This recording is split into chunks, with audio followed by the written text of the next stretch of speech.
Bonjour à tous, j'espère que vous êtes en forme, gamers, tiktokers, youtubeurs, collectionneurs, et surtout les fêtes de Noël approchent, j'espère que ça se prépare bien pour vous.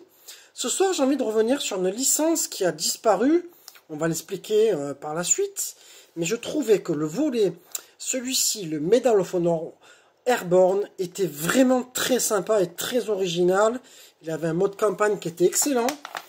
Alors en plus, ce qui est sympa, c'est que tu étais un peu un para, quoi. C'est-à-dire qu'en fait, tu sautais d'un avion en plein air, et donc il fallait que tu arrives à bien atterrir sans te vautrer la gueule, tu vois. Et ça, c'était plutôt sympathique, c'était innovant. Et le jeu en lui-même, franchement, avait une campagne qui était très intéressante. Moi, j'avais beaucoup aimé, on l'avait fait avec mon pote, d'ailleurs, tu me regardes, tu y penseras.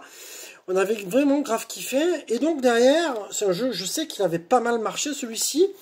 Et derrière, ils l'ont envoyé sur un autre Medal of Honor, qui lui, malheureusement, était un peu moyen. Alors, franchement, la campagne, moi, je me suis amusé, mais tu la finissais en 3 ou 4 heures. C'est quand même pas beaucoup.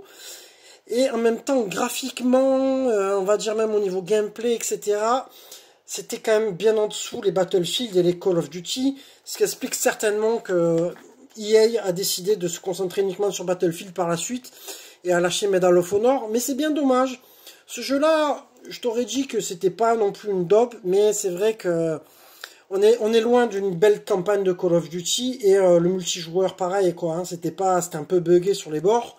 Mais voilà, j'ai envie de vous reparler de cette licence-là, puisque Medal of Honor, c'était quand même un truc de dingue, puisqu'à la base, je rappelle quand même que c'était la DreamWorks, c'était Steven Spielberg pour la PS1, qui ensuite avait revendu à EA.